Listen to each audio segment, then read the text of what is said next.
maintenant, nous avons 25 minutes, 20-25 minutes pour poser des questions. Ça s'organise avec des micros, je suppose, dans la salle. Oui. Donc, ceux qui veulent prendre la parole le disent. Et, bon, nous vous répondrons, ou la personne experte vous répondra au mieux possible. Alors, qui veut se lancer ?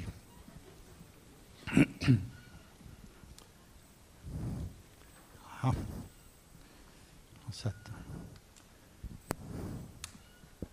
Je pensais que les défenseurs du restaurant français, du modèle du restaurant français, allaient lever les boucliers pour dire que M. Boutboul a eu tort.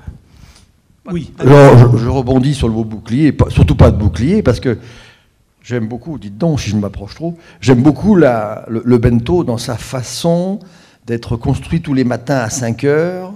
Il y a vraiment un rapport, j'ai bien aimé tout ce travail qui est par rapport à la diététique, par rapport aux légumes, par rapport à l'équilibre alimentaire, par rapport au non-gaspillage, le bento rempli en fonction de l'âge de l'enfant, en fonction de sa maturité, et il revient vide. Et j'ai beaucoup aimé le petit mot de la traductrice, « Merci maman ». Il y a beaucoup d'expressions affectives, je dirais gastronomiques, parce que c'est très bon en plus, et il y a ce souci de ne pas gaspiller. Donc c'est une belle leçon, et je pense que c'est un modèle, et là on est vraiment dans le fait maison, c'est une belle leçon, toute simple, toute et très cohérente, parce qu'il y a ce rapport aussi, j'ai noté, l'outil didactique à la diététique, outil qui est aussi un bel outil.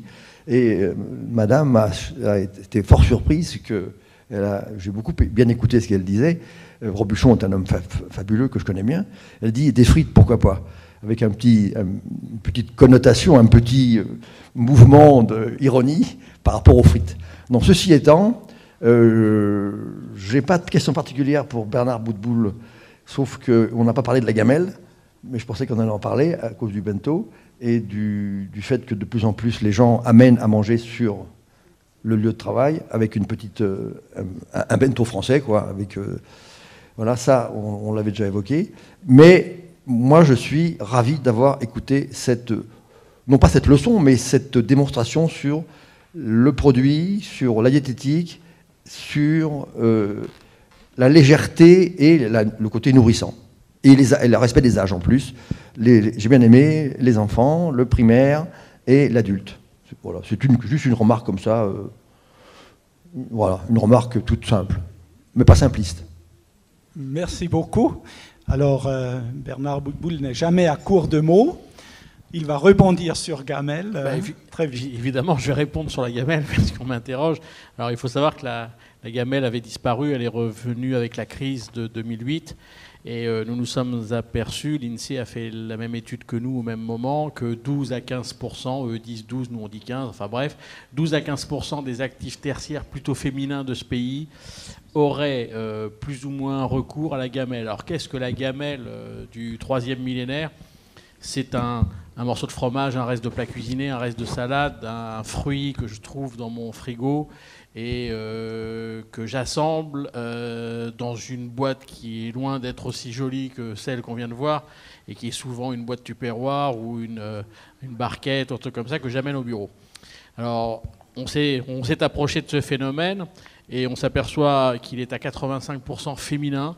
Et on s'est approché de ces femmes et on leur a demandé pourquoi. Et c'est dans le pourquoi que je trouve il y a des choses intéressantes à puiser.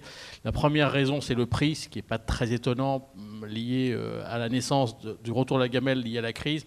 La deuxième et la troisième raison me semblent très importantes et très intéressantes. Au moins, je sais ce que je mange, en deuxième position. Et en troisième position, au moins, je peux choisir ce que je vais manger à mon bureau. Donc il y a une notion quand même de sécurité alimentaire en deuxième position derrière le prix et une notion de choix. Alors on n'a pas refait de prélèvement depuis maintenant 2010, on va le refaire en 2014 pour voir si ce 12 à 15% des actifs aurait grimpé ou pas. On nous dit qu'il y a forte chance que ça ait grimpé fortement, parce qu'on a des volumes dans la restauration du midi, aussi bien dans la collective que dans la commerciale, qui sont partis. Alors, ils n'ont pas disparu parce que les gens n'ont pas décidé de ne pas manger. Donc il faut bien que ça soit sur un autre circuit. Et on pense que la gamelle a dû faire un bond en l'espace de 2-3 ans. Le retour de l'histoire. The Empire Strikes Back. Oui, tout à l'heure, le chef Mikuni a parlé d'une 5e saveur. Est-ce qu'il pourrait nous éclairer, s'il vous plaît, dans le bento?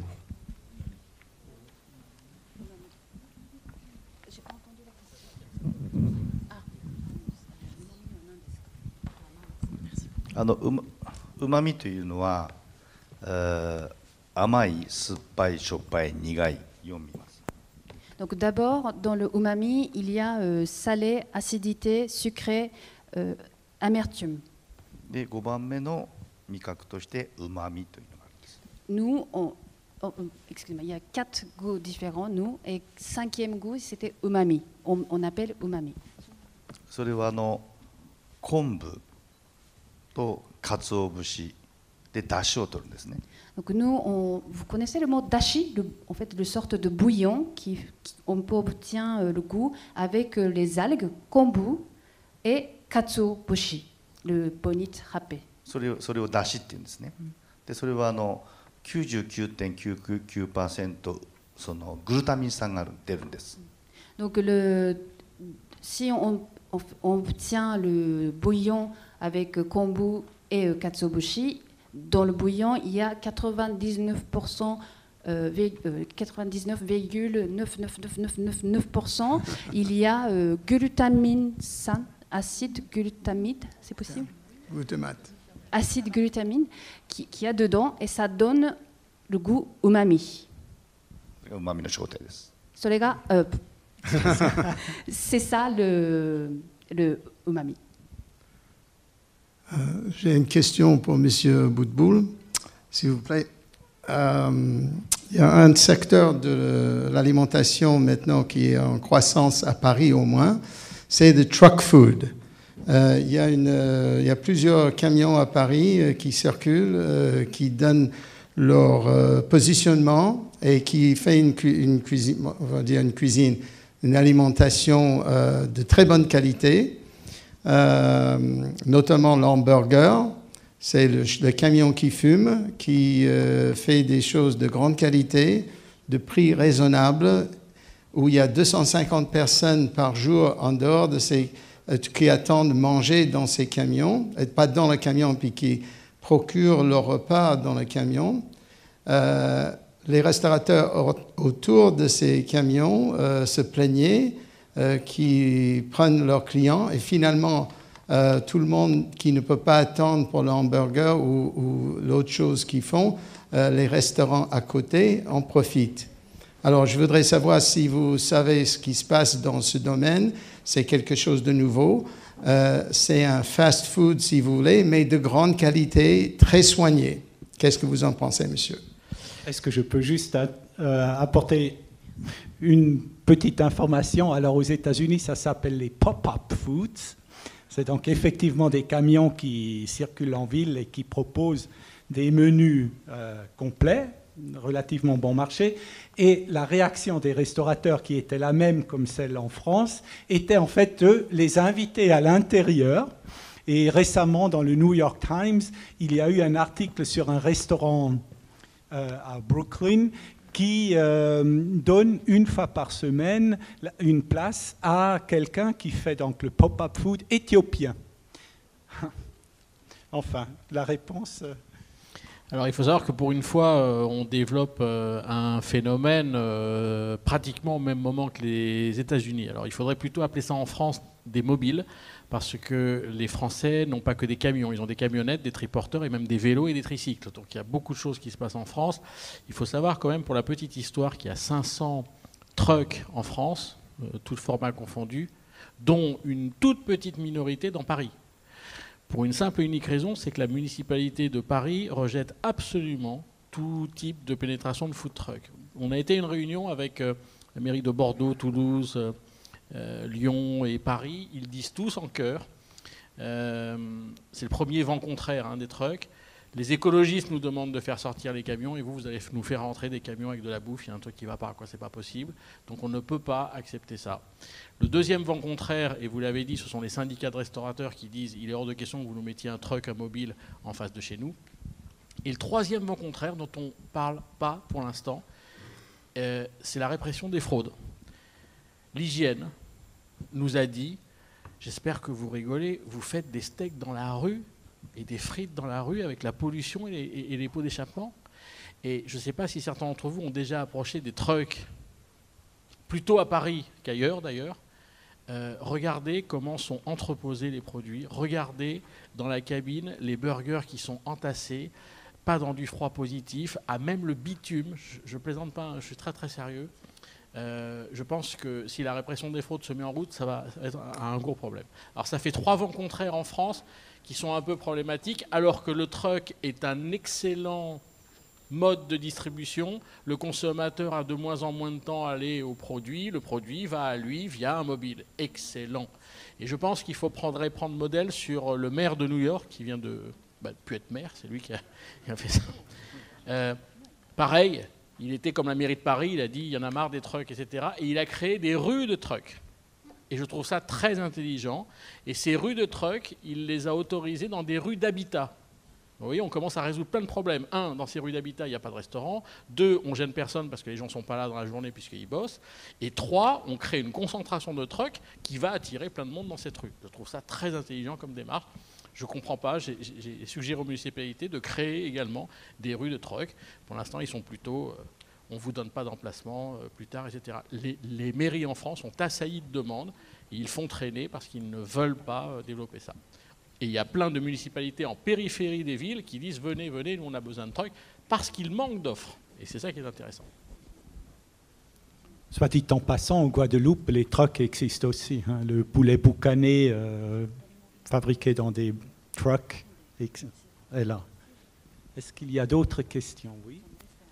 J'aimerais juste savoir si vous pensez que le bento peut devenir en France un nouveau support pour la restauration rapide. Juste se servir du support, le bento, la boîte, et intégrer la cuisine traditionnelle française.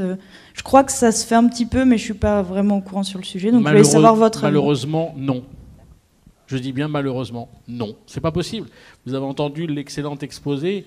Ils n'ont pas de restauration collective, aussi bien chez les petits que chez les particuliers et les employés. Autrement dit, il faut bien préparer quelque chose à la maison avant d'aller au boulot. Ce qui n'est pas notre cas. Nous avons une restauration d'entreprise extrêmement développée.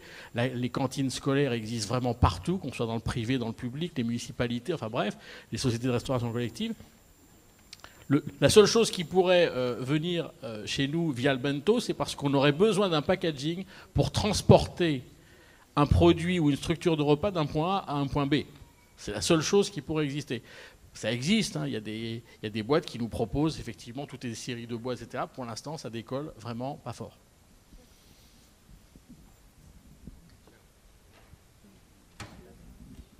Oui, allons. Non, voilà.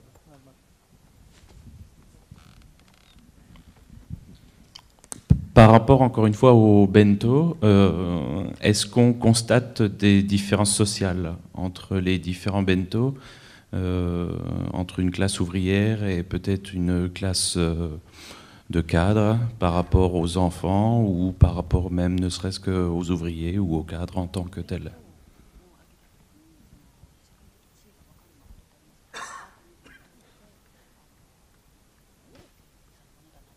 Oui.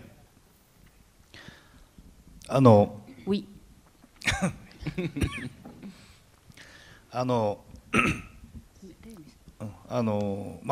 お母さん方が作るとして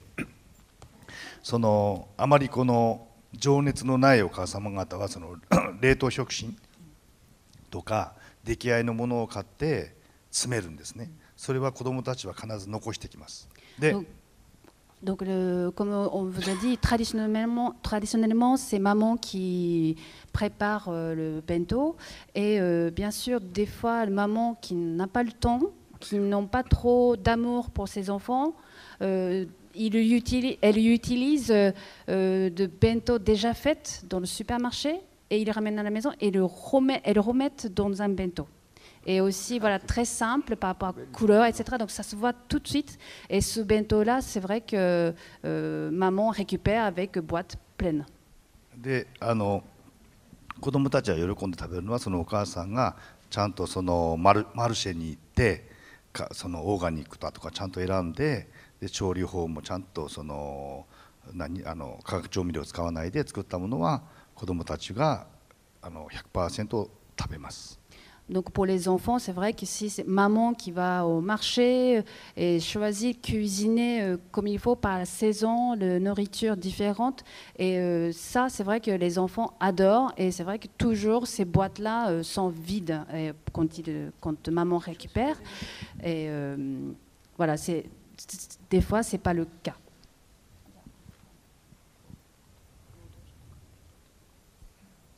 そういう方は、出来合いの、コンビニとかおにぎりですね、そういうものを買って食べます。 Donc souvent les ouvriers, par exemple, ils mangent peut-être beaucoup, donc maman il prépare que par exemple partie légumes et la viande.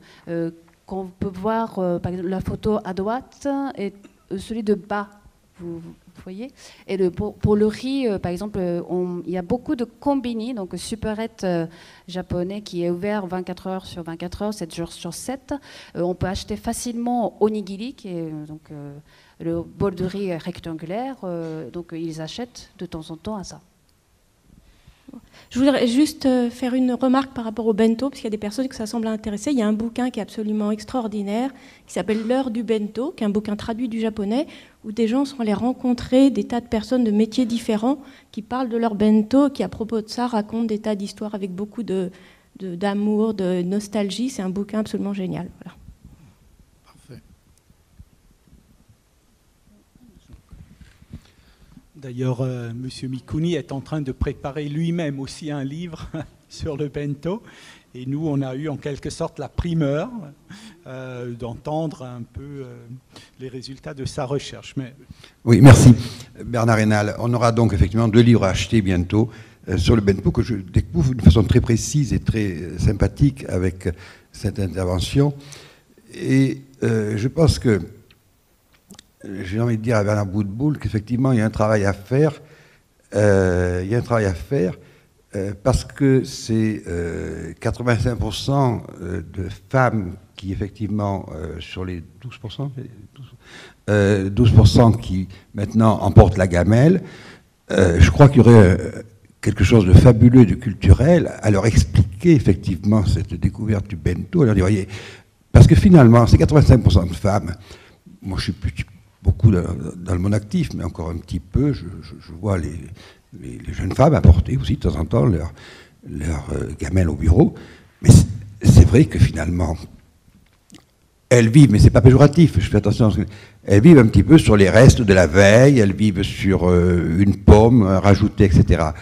Mais si elles avaient la culture et la diététique du bento, je suis sûr que ça ferait un truc extraordinaire. Je ne veux pas dire qu'il faut copier et qu'elles mangent japonais tous les jours. Je n'ai pas dit ça. Mais qu'avec nos produits locaux, Tourangeau quand on est ici, ou Lorrain quand on est ailleurs, on pourrait faire de sacrés bento. Oui, mais je veux dire, non, mais que ça rentre dans que ce soit familial, je veux dire, pas aller l'acheter, hein. Parce que j'ai ma voisine qui me dit que ça existe. C'est-à-dire que ça existe, si vous regardez, il y a énormément de blogs français qui existent où des personnes parlent de leur bento, présentent leur bento avec des plats éventuellement français ou occidentaux. Donc c'est quelque chose, c'est des personnes qui doivent faire partie des 85%, des 12%. Donc il y a le Tupperware, mais de plus en plus, il y a des personnes qui vont essayer de faire quelque chose peut-être d'un peu plus recherché en termes de présentation, même si c'est jamais aussi sophistiqué que le bento, parce que je ne suis pas sûre qu'il y ait beaucoup de personnes qui soient prêtes à se lever à 5 h du matin pour le préparer. Qu'est-ce qu'en pense Bernard Boutboul? Encore une fois, moi je trouve qu'il y a un esprit familial ici que j'ai découvert et que je trouve fantastique. Je ne suis pas sûr qu'on l'ait en France. 2, il faut se lever à 5 h du mat. Alors là, je ne suis pas sûr que les mères françaises soient OK. Et puis 3, on a un gros souci en France, c'est qu'on sait de moins en moins cuisiner. Et franchement, je pense que ça va vraiment pas s'arranger. Donc on n'est pas vraiment dans la voie du bento pour l'instant. Donc je pense que s'il doit y avoir un bento, ça va être un contenant pour transporter un produit d'un point A à un point B, pour le transporter où? Évidemment sur le lieu de travail, dans quelles conditions, il faut voir. C'est pas évident pour l'instant, mais dans un autre domaine, des gens comme Starbucks essayent de nous faire acheter des mugs en dur, en nous disant si vous revenez avec ce mug, on vous vendra du café moins cher que si vous ne l'avez pas. Et même ça, Starbucks nous dit ça se vend pas, les Français sont pas habitués à ça, ils sont pas très écolos, etc., etc. Mais il y a un autre aspect qui me frappe quand même, et ça, à la fois l'exposé de Stéphane Gacon y a fait allusion, mais l'exposé sur le bento l'a passé un peu sous silence, c'est que quand même ce qui distingue le rapport des Français à leur alimentation, c'est qu'elle est sociable. Est-ce que le bento est le support d'une sociabilité alimentaire ou est-ce qu'il est en fait le support d'une individualité? Parce que si j'observe les dames, surtout les femmes, qui prennent leur gamelle au travail, c'est un repas en solitaire. Alors que quand même, il y a une pression sociale ou même une volonté sociale quand même de partager encore ce moment de la journée, de faire une vraie coupure avec le travail. Alors, donc, pour Monsieur Mikuni, je voudrais savoir si on partage le moment bento avec plusieurs. Et quand même, Stéphane Gacon, je voudrais poser la question, et après il va falloir peut-être terminer, si la législation hygiéniste ou hygiénique du XXe siècle a éliminé le secteur de l'alimentation à emporter qui existait, qui était très très important dans des villes, Paris, Bordeaux, etc. Et que le retour et la labellisation de malbouffe était en fait une sorte du retour d'un refoulé qu'on pouvait labelliser malbouffe parce que ça venait, soi-disant, de l'étranger. On ne trouvait plus une tradition indigène à cette manière de s'approvisionner. Tu vois ce que je veux dire? よろしいですか。弁当は、いいですか。弁当は、フランスの人方には向かないと思います。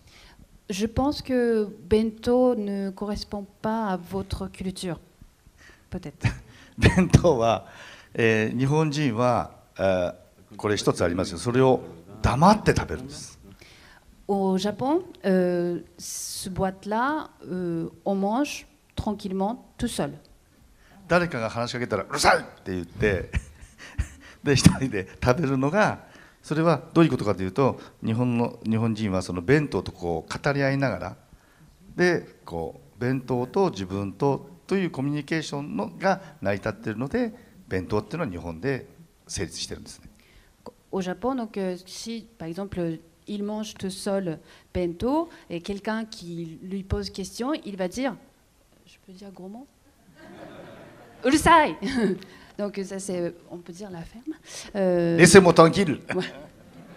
Voilà. Là parce que il est en train de communiquer avec ce boîte, avec ses aliments qui sont devant lui, et donc on peut pas gêner. それとですね、日本の人は絶対タッパーは使いません。Les Japonais on n'utilise pas de tupperware non plus pour le bento. どうしてかというと、その木とか葉っぱを使うんですけども、まず通気性がいいということが大事です。Donc comme on a évoqué tout à l'heure, donc dans le boîte il faut que ça soit très aéré pour que justement le bactérie ne reste pas dans la boîte. Et on utilise feuilles aussi pour séparer entre deux aliments, deux choses différentes. プラスチックの中では蒸れて菌が培養しちゃうんですね。Donc si on ferme comme tupperware bien fermé, et là du coup le bactérie se développe dedans et c'est pas bon. だから日本のお寿司屋さんでは夏は絶対その弁当ポクテは嫌がるんですね。絶対夏は持っていかせないんですね、お寿司屋さん。Par exemple, restaurant de sushi, on peut importer leur sushi à la maison, mais en été, ils refusent car au Japon, vous savez, il fait chaud et humide, donc il faut éviter de transporter bento pendant l'été. それでどうして5食以上使うかというと、色が5色あると栄養のバランスがパーフェクトになる。ですからいろんな色を使ってその栄養バランスをとってるっていうのが弁当。Donc dans la boîte de bento, comme on a évoqué tout à l'heure, il y a 5 couleurs ou plus, et parce que on ne parle pas de mots difficiles. Quand il y a 5 couleurs, ça veut dire qu'on peut équilibrer la nutrition. Donc il faut utiliser 5 couleurs ou plus. でお刺身は全部酢でマリネします。完全に火を通して、でわさびはなんですか毒よけになるし、梅干しは酸化で腐るのを防ぐんですね。Donc dans le bento, bien sûr, on peut mettre sushi, donc le riz qui est préparé, donc cuit, mariné au vinaigre, et aussi on peut mettre wasabi, moutarde japonaise verte, qui infecte et qui les infecte, pardon. Et puis on utilise aussi umeboshi, donc prune marinée salée, et comme ça on peut on peut maintenir le repas bon état plus longtemps. D'accord. Donc je donne le dernier mot à l'historien, quand même. La législation du travail en France, depuis la fin du 19e siècle, interdit de consommer sur le lieu de travail. Cette législation du travail, elle s'est mise en place dans les années 1890 avec pour ambition d'éviter que la consommation se fasse dans des ateliers qui étaient parfois, sur le plan industriel, ma foi, j'allais dire insalubre, mais ce n'est pas le cas. Je veux dire, l'hygiène n'était pas suffisante. Cette législation du travail s'est appliquée à l'ensemble du monde du travail et aujourd'hui encore, il est interdit de manger sur son lieu de travail. Les entreprises sont obligées de mettre à disposition de leurs employés des lieux dédiés où ils peuvent réchauffer, s'attabler, et puis éventuellement donc les cantines, parce qu'en réalité le développement de la restauration collective d'entreprise est lié en partie à cette législation. Il y a une coïncidence. Il y avait des cantines avant, mais il y a eu une accélération du phénomène de mise en place. C'est une des explications, mais pas la seule. Ceci étant dit, tout le monde a fait l'expérience. On mange sur son lieu de travail, on mange au bureau, on mange sur son clavier d'ordinateur. Hein, parce qu'il y a une certaine tolérance par rapport à ces pratiques. Et sans doute, est-ce qu'il y a eu une accélération du phénomène avec cette individualisation que j'évoquais tout à l'heure? Alors ça laisse la place sans doute pour faire entrer dans les bureaux ou dans les ateliers eh bien, des prêts à manger qui pourraient être conditionnés. Il faudrait peut-être explorer un marché. Bon. Ben voilà, on a terminé pratiquement. J'ai une dernière question si ça ne vous ennuie pas. Ah, alors c'est... Ici, là. Ça vous ennuie pas. Alors il faut qu'elle soit très succincte parce qu'on travaille en flux tendu. Alors ça va être succinct, voilà. Je voulais revenir sur l'intervention du Jurassic Conseil, Monsieur Boutboul, parce que vous avez, à mon avis, fort justement précisé que c'est dans un restaurant aujourd'hui où on a certainement une relation commerciale privilégiée avec le client. Moi, je suis enseignant en école hôtelière. Je reste convaincu que le métier aujourd'hui de théâtralisation dans une salle à manger de restaurant est un exercice éminemment complexe et difficile et qu'il est à valoriser. On sait qu'en pleine saison, on a aujourd'hui un personnel sur 3 qui n'est pas professionnel. Dans un pays qui est quand même première destination touristique mondiale, c'est quand même très alarmant tout ça. 1 sur 3. Il y a 1 sur 2 qui est incapable de faire 3 phrases en anglais consécutives. C'est quand même consternant. Alors j'aimerais avoir votre avis sur ceci parce que vous avez expliqué à un moment que tout mettre à plat, il faudra passer par le coût matière, certainement, et coût personnel. Et vous avez parlé de casser les codes. Moi, j'aimerais savoir si vous avez quelques recettes par rapport à tous ces jeunes qu'on essaie de sensibiliser, à mon avis, à un des plus beaux métiers du monde, où c'est vrai qu'en termes de relations commerciales, nous sommes quand même des privilégiés. Et je voudrais simplement faire une remarque sur le porter-emporter, comptoir et manger dans le bureau. Vous savez, je pense que sur Paris, il y a des tests aujourd'hui dans des établissements qui servent 1500 couverts en collectivité, où il n'y a plus de restaurant, il n'y a plus de cuisine. Il n'y a uniquement que des offices de remise en température et des portages dans des bureaux par commande traiteur à moins 12 heures, voire moins 3 ou moins 2 heures. J'aimerais avoir votre avis sur tout ceci, et en vous remerciant d'avoir bien précisé qu'on avait un métier formidable. Vos questions sont très intéressantes, mais les organisateurs nous font les yeux pas possible, parce qu'à 19h, il se passe quelque chose. Je vous promets, je viens au lycée hôtelier de Blois quand vous voulez, et on parle de tout ça. Voilà, bravo. Merci beaucoup. Merci d'être venu et bonne continuation.